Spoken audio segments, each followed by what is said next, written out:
Shoot it. Yes. Step fast, be collective, Chico Road.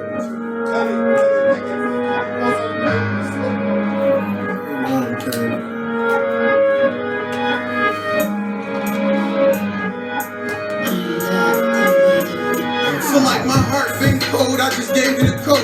And the real ain't dead, I just gave it a post. Middle finger to the schools, never gave me no hope. Never told me you better, send me home with a note. Niggas criticize my rap, used to tell me I can't. How many niggas came to sessions I could count on my hand? Shit, had to tell a homie to promote on the gram. Fire contact them, I'm in the rapping with fans.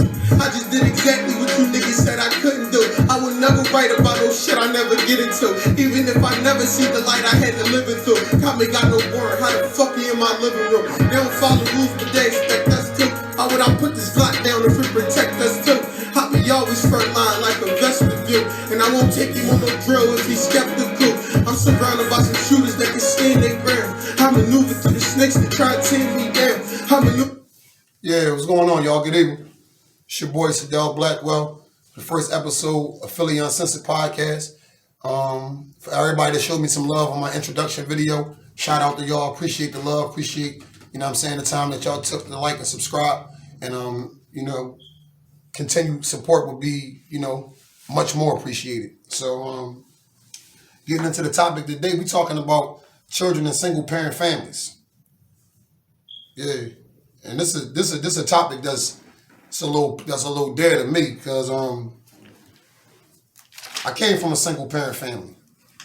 You understand what I'm saying? My dad was around, you know what I mean? But my dad and my mom wasn't together. So this is basically what they mean single parent family is a household where a mother and a father is not, a cohesive unit taking care of the offspring and everything that got to do with the household that they dwelling in. So when I look at how that affected me, it just made me manipulative. You understand what I'm saying? Because I looked at my dad as the muscle. I looked at my mom as, she's soft. She won't let me do me. She won't let me do what I want to do. Even though she wasn't and she didn't. You understand what I'm saying? But in my mind, I thought that I was going to be able to get away with more with my mom than I knew I would get away with my pop. So I started looking at how that affected me, going through my developmental stages, coming up in school, I always was a good student. You understand what I'm saying? So my grades was always on point, but my behavior, that was another story. Because once I lost that fear of an immediate consequence from my father, it was like everything else was available. It was a go. Everything is on the table. All forms of disrespect, all forms of disruptive behavior, all of that. I was just going to do whatever I wanted to do. Because my mom eventually was going to get tired of putting her hands on me, scream at me, take my game, my Super Nintendo, my Genesis or something like that. And, it was going to be that. So, after a while, you get used to that. You understand what I'm saying? So you start learning how to survive without them little game systems and the bikes and, the new Michael Jordans and, this and that. Like you get so numb that you ain't going to get this if you do that and you be like, all right. I wasn't even anticipate getting it anyway, so that's why I'm on this nut shit I'm on. So it kind of fucked me up because I would go with my mom and I would do all of the nut shit. I started hustling when I lived with my mom. I started smoking weed when I lived with my mom. I started fucking when I lived with my mom. I did everything with my mom. I'm talking about like that, warp speed. At 13, man, I was a vet. You understand me? Living legend. Knocking shit down. And I ain't had no business doing it. You understand what I'm saying? I wanted to run around and get into the streets and do things that was abnormal for somebody that was at my age. So I started thinking I was this unique person because I was the only 13-year-old on the block with a bunch of dudes that was grown men. Doing what they doing. Going at the females they going at. Going to the parties that they going at. Going into the studio and all. I'm talking about, yeah. Like, this ain't no bullshit. Anybody know me that know. 58 from Filbert. Down to 8. Yeah. F, Thrills, Fur, JB, all my OS. Shout out to them. You know what I mean? The ones that's dead, rest in peace for the ones that's booked. We saying free you till we see you. Y'all know what it is, man. This shit was a movie back in the day. You understand what I'm saying? So, like, it was so captivating. It fucked me up because my dad wasn't there. So I didn't have nobody that was gonna be like, yo, get the fuck off that corner. Consistently. Unless my mom called him. Now when she called him and she put, you know what I mean, that shit up, yeah, he coming. He gonna come and he gonna break me the fuck up, do all of that, take me with him, line me up, get me cool, and then my mom gonna ask for me back. And once I seen that what she was gonna do, she was gonna start missing me and ask for me back. I said, damn, that's another door. I can go ahead and, all right, so this shit like doing a little bit. All right, I go with my dad for a minute, for a couple months, line up. You understand what I'm saying? I make it right back. It's like going, so that made it easy for me to go do a juvenile bit. So then I start doing all of this shit. I'm in the streets. I'm doing all of this shit I ain't got no business doing. I catch a case. All right, boom. They let me out. My dad told my mom, let him stay in there. My mom ain't let me out, my baby, whatever. I come out, I don't go to court, I go straight on the run. I'm on the run. I'm talking about my mom don't know where I'm at, my dad don't know where I'm at, motherfuckers getting killed. I'm 13, 14 years old, ain't been seen in 3 weeks. I'm talking about this shit was real. And I had to do that because I come from good stock. I was conditioned and taught to be all I can be before I knew what the fuck the military was. Always was on point right here. It was sometimes had too much right here. So I was using all of this and none of this. I was using all heart and no brain. Right? So I was running around like the incredible dummy. All heart, no brain. I got this big ass gun. I'm cool. I ain't got to worry about a motherfucking thing. I can say what the fuck I want to wherever I want. And I'm a young boy, so ain't nobody gonna do nothing to me. That's how I was thinking. I'm like, come on, like this, like, I gambled with my life so many times, man, that if I start counting, I might get the fuck dementia. You understand what I'm saying? Like, real rap, like, it's fucked up, but that was just a little bit of, you know what I mean, little bit of spittle. But I'm gonna bring y'all some facts before we start getting into it. Let me bring y'all some facts surrounding the topic. Remember, we're talking about children in single-parent families. Now, according to the U.S. Census Bureau, right, 18.3 million children, that's 1 in every 4, live without a biological, a step, or an adoptive father in the home that they live in.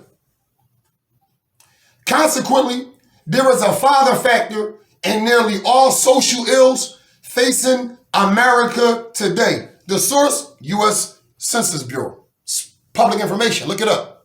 And it's facts. So now, bringing back to what I was saying. Consequently, there is a father factor in nearly all social ills facing America today. When I figured out my dad wasn't going to be around, he wasn't going to be present, he wasn't going to be consistent, I became a consistent asshole. When I knew that I didn't have no fear of my father, I forgot about fear of consequence. So I was like, man, I thought my father was the judge, the jury, and the execution. Until I ran into a judge, a jury, and the motherfucker who had to execute me being sentenced. And I said, damn, my fucking dad can't get me out of this. My mom looking at my mom and shit. Fuck, she doing that, she crying.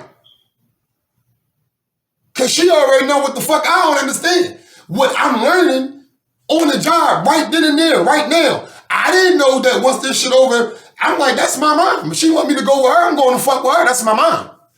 She run this shit. Until that judge said what they said. And then they cuffed me and took my motherfucking ass through a different door.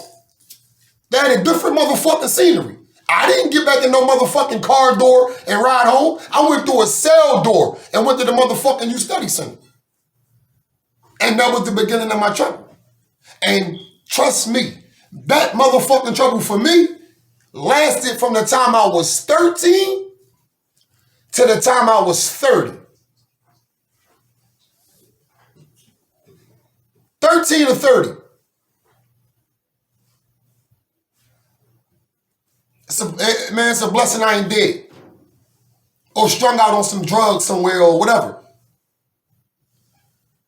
Now, 18.3 million, 3 million children, 18.3 million children, that's 1 in every 4, live in a home without a biological, a step, or an adoptive father. They the only 3 words I ever heard associated with father. Stepfather, biological father, or you get adoptive father. You understand what I'm saying? Like, it's like, what's going on? So now we got to start looking at, ladies, I'm advocating for y'all. So fellas, don't take this the wrong way, but this is a topic that got to be discussed, man, because this shit is sad. 18.3 million children, fatherless homes. And a lot of us is from these statistics. We from these statistics. So how many times is a grown man gonna meet a woman and walk straight past her son to go in her bedroom, get busy, slide out? How many times is that grown man gonna walk right back past that young boy, or them couple young boys, or them little girls that walk out the house, don't even acknowledge them, don't speak to them, don't say nothing, don't build no rapport with them, don't make them feel a little bit more comfortable about them seeing you with their mom, and then y'all disappearing and they don't know what's going on. Like, it's something, it's called testicular fortitude, man. We got to start understanding, man, like, this shit got to stop at some place, at some point. You understand what I'm saying? And we should want to break these numbers. We should want to demolish these numbers. Because at the end of the day, I'm a father. Pretty sure every one of my viewers is a father or a mother. And nobody wants their child growing up with mental issues, with emotional issues, being set back academically. Nobody don't want their child to be devoid of compassion, consideration, and these praiseworthy characteristics and traits that add to a pro-social existence that generate love, peace, and happiness. No father, no mother would disagree with that. But you have to start educating yourself. We got to start educating ourselves. We got to start doing research. We got to start having these conversations. We got to start peeling back the layers of the ignorance. Once we peel back the layers of the ignorance, then we can re-water the mind. Once you re-water the mind, better thoughts can generate in that mind and better actions can come about as a result of those better thoughts. And that's all we're trying to get done on this platform. Bring some awareness to some dark shit and have a beautiful ending to it, if you can find some type of benefit in it. Now, what does growing up without a father do to little girls? The results revealed that adolescent girls who experienced father absence early in life were twice as likely to have had sexual intercourse and 7 times more likely to have been pregnant by the age of 17, relative to girls whose fathers were present during their early stages of development.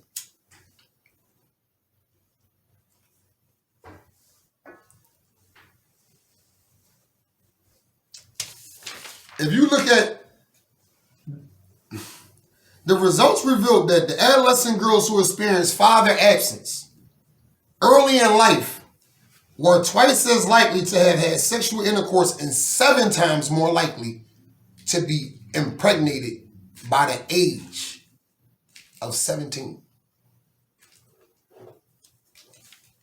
That's before she graduated high school, man. She got mine.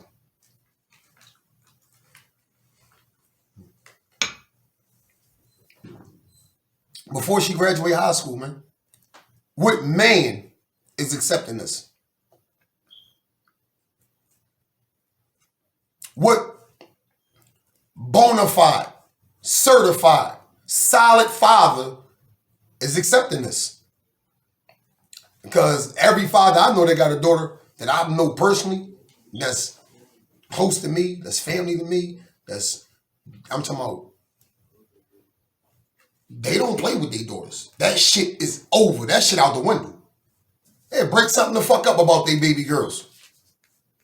But if we don't know this information, if we don't get these If we don't get these statistics, if we don't get these facts, we don't know what the real enemy is. The real enemy is our absence. All we got to do is start being present. And these motherfucking numbers going to look a lot different in a major way in a small amount of time. I couldn't imagine my daughter, who's 10, straight A student, beautiful, precious. You understand what I'm saying? Hold it dearly, you love her. I couldn't imagine, just by me being away, she would be 2 times as likely to be sexually active and 7 times as likely to be impregnated by the age of 17. So that means she will be impregnated by the age of 17. That means she will be having unprotected sex. 9 times out of 10, because you can still get pregnant having protected sex. 9 times out of 10, that means she will be having unprotected sex. So it just say impregnated by 17. It don't say that a disease could come with that pregnancy. It don't say that syphilis can come with that pregnancy. HIV. Herpes. And a slew of other STIs and STDs and whatever other acronym that we don't want our children being associated to. Because we don't even want ourselves being associated to that filth and that nonsense. So, just my absence and destroy my baby girl to that magnitude? And that's the reason for me to sit the fuck down and try to work some shit out with my motherfucking wife. I don't know about y'all. Real right. The only way you get me out that motherfucking house is if I get extracted. So when my daughter, after I know this shit and I'm cognizant of this, I mean, you got to call a SWAT team to get me out that house. I did everything I could for her. What? To stay with mine? Yeah. I ain't going no motherfucking way. She coming with me. Wherever the fuck I go, she coming with me. Well, you going to jail? Well, we going to jail. Because she going there with me too. She going to be my motherfucking cellie. Yeah, man, I'm not playing about mine. Real right. We got to understand this, fellas and ladies. Let me give y'all some game. With all due respect, respectfully, humbly. Y'all got to do better. Stop thinking that you got to objectify yourself. Stop thinking that you got to disrespect yourself. That the only way you can get a man attention is twerking. That the only place you can find a man is in the bar. That the only way for you to get ahead in your job is to act like you like your boss and sleep with him to get you. Because this also adds to these numbers. Know when a man playing the game with you. My bad, excuse me. Let me rephrase that. Know when a boy playing the game with you. And know when the man giving the game to you. Protect them little girls, these daughters that y'all have, that we have. I'm specifically talking to the mothers because can't no man walk through no single parent home without that mother permission. You understand what I'm saying? I know women that will go out, it take them hours to pick out a puppy. They careful selecting a puppy, a Yorkie, but I let any man walk through their door. Be selective, ladies, sisters, mothers. Be selective. Because a lot of these things that y'all looking for in the name of fun can be done by yourself with none of these added consequences associated to it. So, when a little girl see certain activity, that activity is going to become normal to her. If it's something that's supposed to be abnormal, it's going to become normal real quick. So then normal things become abnormal. So it's a perception reversal. Then she hurt. She don't understand what's going on. She come crying to her mom. This man beating on me, mom. Mom, this man gave me an STD. She crying. Where daddy at? I just want my dad. Your dad don't even care. He don't give a fuck. He's somewhere doing some nut shit. This little girl hurting, crying, shattered, broken, confidence shook. Her mom can't even put her back together because her mom in the worst condition of her. So now what they do, they band together based off broken love, and they both start looking for the same thing that continuously keep hurting them. So then that daughter gonna go out and have a baby by another man that fit the description of these 18.3 million. And then we gonna act like we don't see it. And then we gonna say everything is the problem instead of understanding it's just the absence of the men that's the problem. It's the lack of selective choosing of the women that's the problem. I'm gonna tell you something. One of the biggest detriments to the black community is the fact that our women, for the most part, they believe in their men so much that they believe anything we tell them. They rock for us so hard, man. They go so hard for us that if they love us, they believe anything we say. If they love us, but they don't know if we really love them back. So once you get her where you need her to be, and you get the investment from her emotionally, psychologically, financially, all of these other ways, now she just become a tool on your, or pawn on your chessboard. But she thinking you feel the exact same way she feel. This is why she doing this. Until the baby born. Yeah. Soon as Junior come, this boy hit the A gap like Edrin James. He gone. He ain't never want no commitment. He ain't love you. Now you're going to take the turn to take care of something that came from something he don't love and then have to love that? Slow this investment up into these men, ladies. Slow this investment up. You understand what I'm saying? Because I know people that come to your door or call your phone trying to sell you stocks or help you invest money, and we look at them like we put them through like a federal check. Like, oh no, y'all scamming, y'all scheming.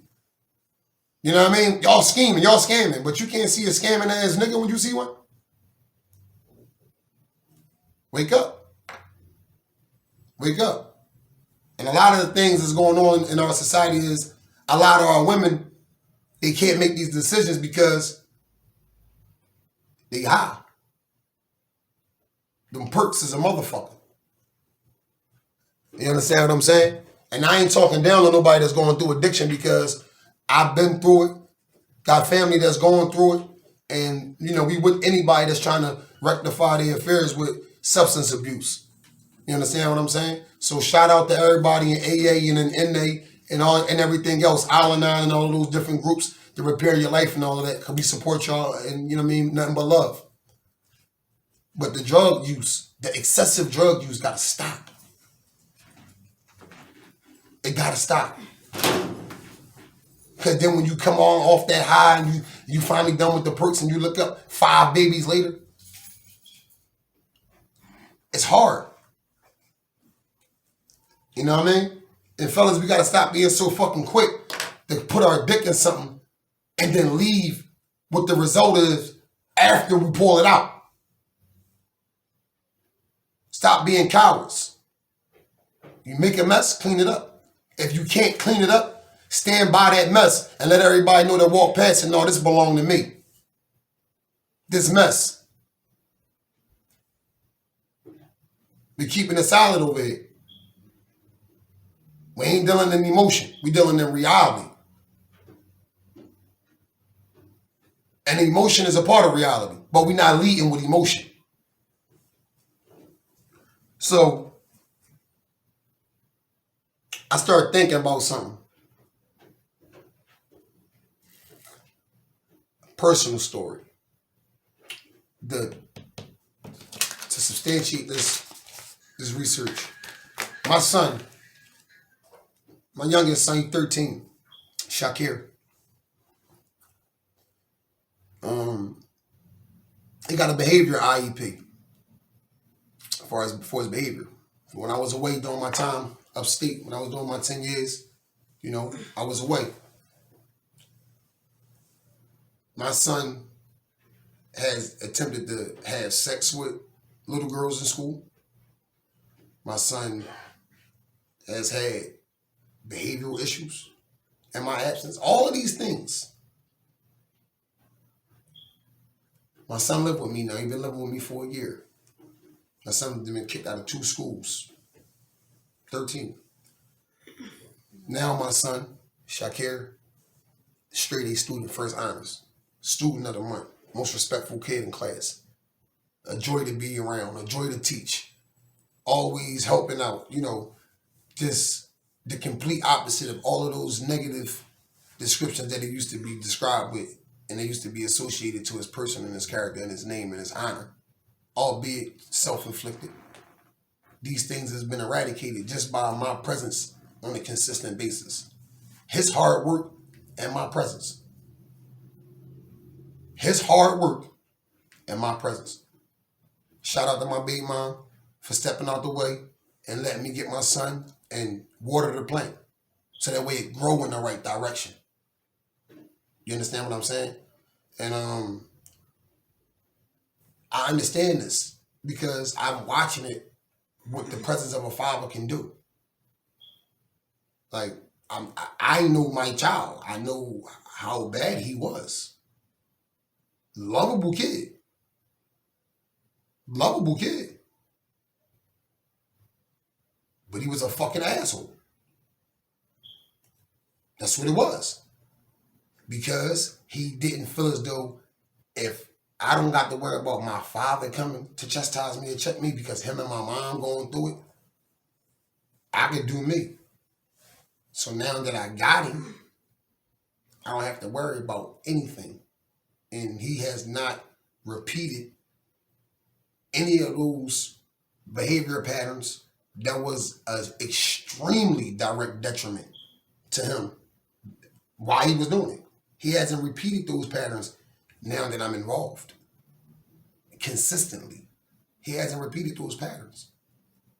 So this is my testimony. And I'm just telling people from the eye perspective. Fathers, fellas, men, boys that want to be men. I'm trying to tell you right now, I'm going to give you the steps. Get in your kid's life. Be active.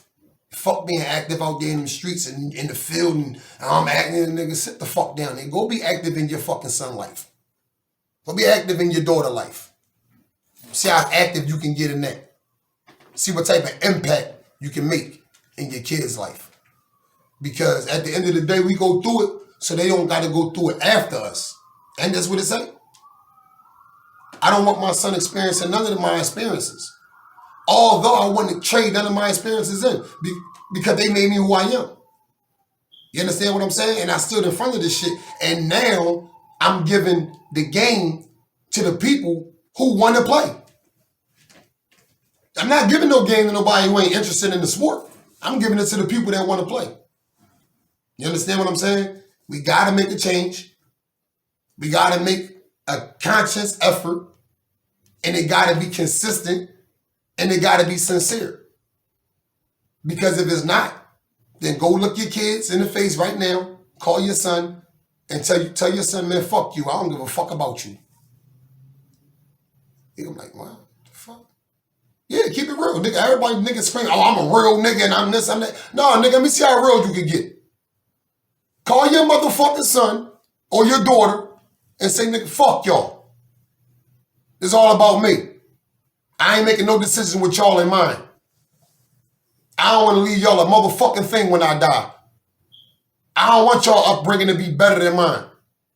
I don't want to save y'all from the dangers that y'all don't see, but that I'm watching creep the fuck up on y'all. Nigga, let me see how real you is. Nigga, let your nuts swing. Nigga, tell your kids, fuck you.